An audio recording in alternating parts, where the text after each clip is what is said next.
महाराष्ट्र के पुणे में Porsche luxury car की टक्कर से एक युवक और एक युवती की मौत हो गई। दोनों ने इस हादसे से कुछ मिनट पहले तक सोचा भी नहीं होगा कि अनीश अवधिया और अश्विनी कोस्टा दोनों ही मृतक सॉफ्टवेयर इंजीनियर थे। घटना कल्याणी नगर क्षेत्र की है। असली खबर यह है कि भद्दे तरीके से कार चलाने वाला एक नाबालिग था।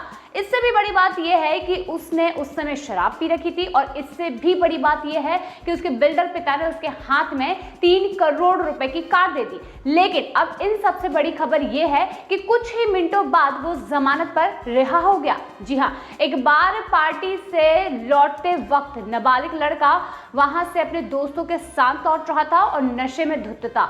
उसके साथ उसके दोस्तों का बड़ा समूह था। हालांकि मौके पर आक्रोशित लोगों ने उसकी धुनाई तो की, लेकिन पुलिस और न्यायपालिका उसका कुछ नहीं बिगाड़ पाई। घटना का एक वीडियो भी सामने आया है। नाबालिग की उम्र मात्र 17 वर्ष है। दोनों सॉफ्टवेयर इंजीनियर बाइक पर सवार थे, तभी पोर्शे ने पीछे से टक्कर मारी और रात के 2:30 बजे हुई इस घटना के दौरान कार इसके बाद एक अन्य गाड़ी से टकराई। फिर पार्किंग में खड़ी एक बाइक इसकी जद में आ गई। मामला यरवदा पुलिस थाना क्षेत्र का बताया जा रहा है। बताते चले कि अनीश अवधिया और अश्विनी कोस्टा की उम्र 24 वर्ष थी। मौके पर ही इन दोनों की मौत हो गई। दोनों ही मध्य प्रदेश के जबलपुर के रहने वाले थे और उन्होंने पुणे में कंप्यूटर साइंस से इंजीनियरिंग की थी और उसके बाद उनकी नौकरी भी लग गई थी। ये दोनों एक रेस्टोरेंट में पार्टी के बाद लौट रहे थे और उनके साथ अन्य बाइकों से उनके दोस्त भी सवार थे। कार ने इन दोनों को कुचलने के बाद सड़क के किनारे बनी रेलिंग को भी क्षतिग्रस्त कर दिया। नाबालिग के खिलाफ लापरवाही और उतावलेपन के साथ ड्राइविंग का मामला दर्ज किया गया है। साथ ही उस पर अन्य लोगों के जीवन को खतरे में डालने और नुकसान पहुंचाने का भी मामला यहां पर दर्ज किया गया है। नाबालिग को जुवेनाइल जस्टिस बोर्ड के समक्ष पेश किया गया, जहां कुछ मामूली शर्तों के साथ उसे तुरंत ही रिहा कर दिया गया।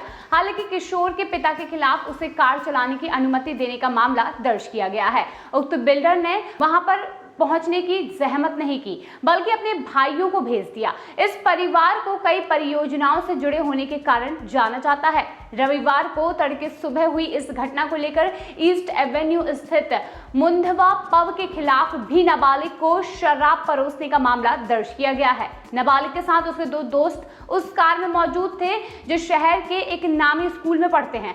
अब आइए बताएंगे कि नाबालिग को जमानत दिए जाने की शर्तें क्या थी। ये भारी भरकम शर्तें जो थी वो ये थी कि इस दुर्घटना पर एक लेख लिखो, 15 दिन के लिए ट्रैफिक पुलिस के साथ काम करो, शराब की लत छोड़ने के लिए डॉक्टर की मदद लो और मनोचिकित्सक से काउंसलिंग लेकर उसकी रिपोर्ट सबमिट करो।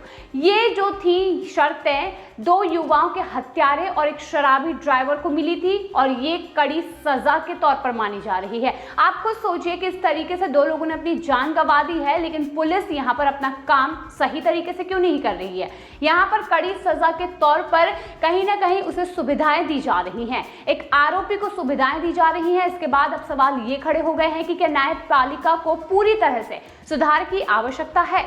परिस्थिति को थोड़ा सा पलटकर अगर देखें कि मृतकों में अगर कोई रसूखदार परिवार का होता और ये दुर्घटना किसी गरीब ट्रक ड्राइवर से हुई होती, तो क्या उससे भी लेख लिखवाकर उसे छोड़ दिया जाता।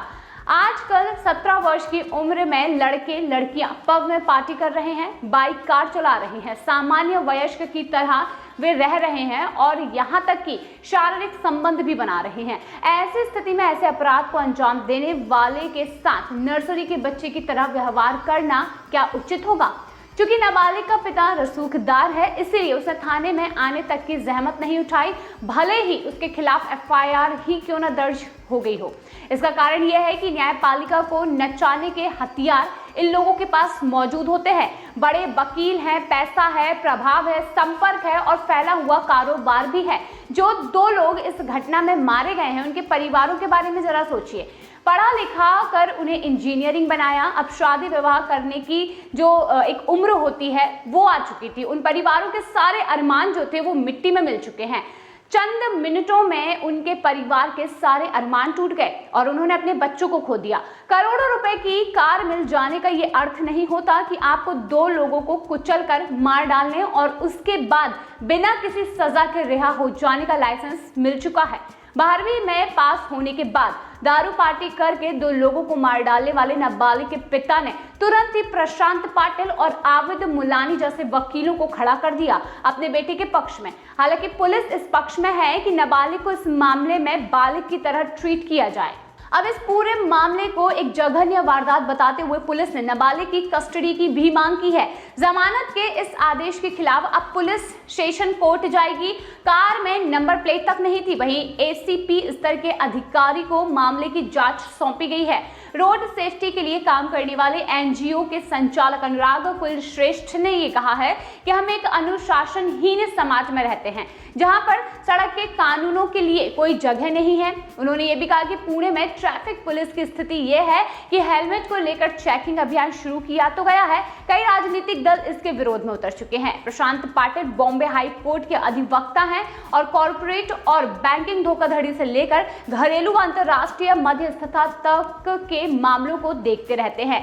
बतौर क्रिमिनल लॉयर भी काम कर चुके हैं। सावित्रीबाई फूले यूनिवर्सिटी से संबंध, पुणे स्थित Padmashri D Y Patil college of law और मुंबई यूनिवर्सिटी से उन्होंने कानून की पढ़ाई भी की है। वहीं आविद मुलानी भी बड़े वकीलों में से एक माने जाते हैं। क्या कोई साधारण व्यक्ति नामी वकीलों को हायर करने की भी सोच सकता है? बिल्कुल भी नहीं। न्यायपालिका में सुधार की बातें भी इसलिए हो रही हैं क्योंकि इसका दोहरा रवैया इस मामले में सामने आता रहता है। दिल्ली में एक लड़के को 200 रुपए की चोरी के आरोप में 1 साल जेल की सजा काटनी पड़ी थी।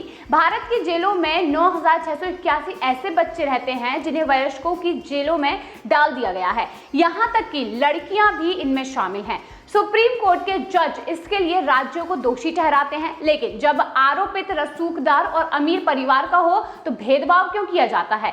ये तो एक तरह से उन दोनों मृतकों के परिवारों के जख्म पर मरहम लगाने जैसा हो गया है और इसके साथ ही और भी ज्यादा उनके ऊपर नमक छिड़कने जैसा भी हो गया है। इसके साथ ही हमने इसके कानूनी पहलुओं को समझने के लिए सुप्रीम कोर्ट के अधिवक्ता शशांक शेखर झा का एक इंटरव्यू देखा। उन्होंने उसमें ये कहा कि भारत में 18 वर्ष से कम उम्र के बच्चों की संलिप्तता वाले मामले में 3 तरह के केस लगाए जाते हैं। प्रीटी यानी कि छोटे, सीरियस यानी कि गंभीर और काफी ज्यादा घृणित। उन्होंने ये बताया कि गंभीर मामलों में 7 साल तक की सजा होती है, छोटे वाले मामले में 2 साल तक की सजा होती है और 7 साल से ऊपर सजा वाली श्रेणी को काफी ज्यादा गंभीर माना जाता है यानी कि घृणित माना जाता है। उन्होंने समझाते हुए कहा कि ये मायने रखता है कि एफआईआर में जो धाराएं लगाई गई हैं वो किस कैटेगरी में आती हैं। इन तीनों में से उन्होंने बताया कि 2015 में एक मूवमेंट के बाद कानून में संशोधन हुआ और जेजेडी यानी कि जुवेनाइल जस्टिस बोर्ड को ये अधिकार दिया गया कि अगर नाबालिग की उम्र 16 से 18 है तो गंभीर मामलों में उस पर बालिग की तरह मुकदमा चलाया जाए। उन्होंने ये भी बताया कि ऐसे मामलों में 3 से 4 लगाया जाए, इसमें सजा 10 साल तक की दी जाए, जबकि 304A में 2 साल तक की सजा मिल सकती है। बताते चले कि पुणे वाले मामले में पुलिस ने 304A धारा लगाई है। उन्होंने ये बताया कि लापरवाही से खतरनाक ड्राइविंग के मामले में 304 लगाया जाता है जब मामला गंभीर हो। उन्होंने उदाहरण देकर समझाया कि 304A तब लगाया जा सकता है जब किसी ने ट्रैफिक लाइट जंप किया हो और किसी गाड़ी की चपेट में आने के कारण उसकी मौत हो गई हो। उन्होंने ये भी बताया कि कैसे मीडिया में चल रहा है कि एफआईआर दर्ज करने में कोताही बरती जा रही थी और गवाहों से ही सही व्यवहार नहीं किया गया। पालघर में साधुओं की मॉब लिंचिंग के मामले में उन्हें न्याय दिलाने में सक्रिय रहे शशांक शेखर झा ने पुणे वाले मामले को लेकर पुलिस की मंशा पर भी सवाल उठाए और पूछा कि अगर वो चाहती है कि नाबालिग को बालिग की तरह ट्रीट किया जाए तो उस पर कमजोर धाराएं क्यों लगाई गई। साथ ही उन्होंने ये भी पूछा कि जज ने तुरंत जमानत कैसे दे दी और उन्होंने ये भी कहा कि इस मामले को लेकर गलत संदेश गया है। उन्होंने ध्यान दिलाया कि लोगों ने आरोपित को पकड़ लेने के बावजूद उसे पुलिस को सौंप दिया गया और न्याय व्यवस्था पर भरोसा जताया। कहीं उनका ये भरोसा भविष्य में खत्म हुआ तो ये लोकतंत्र के लिए भी ठीक नहीं होगा। यानी कि ये बात तो साफ तौर पर नजर आती है कि किस तरीके से रसूखदारों के जो बच्चे होते हैं, जो नाबालिग होते हैं, उन्हें ऐसा ट्रीट किया जाता है जैसे कि वो नर्सरी में हो। लेकिन अगर कोई गरीब परिवार का आरोपित हो तो उससे ऐसे जैसे कि वो एक बालिग है और उसे काफी ज्यादा प्रताड़ित भी किया जाता है। हालांकि यहाँ पर सजा की बात हो रही है तो यहाँ पर 2 लोगों की जो बेमतलब जान गई है उनके लिए जो एक कानून कानून है, जो कानून सभी लोगों के लिए बना है, आखिर उन दोनों के लिए यहाँ पर क्या न्याय है? क्या इस तरीके से जेल नहीं होना और उसे रसूखदार के पैसे लेकर छोड़ देना, क्या ये मामला सही है? हालांकि इस वीडियो के जरिए मैंने आपको बताया है कि किस तरीके से यहाँ पर रसूखदार ने अपना पूरा घमंड यहाँ पर दिखाया, किस तरीके से दो लोगों के साथ अन्याय हुआ है। आपके इस पर क्या विचार है? कमेंट सेक्शन में जरूर साझा कीजिए।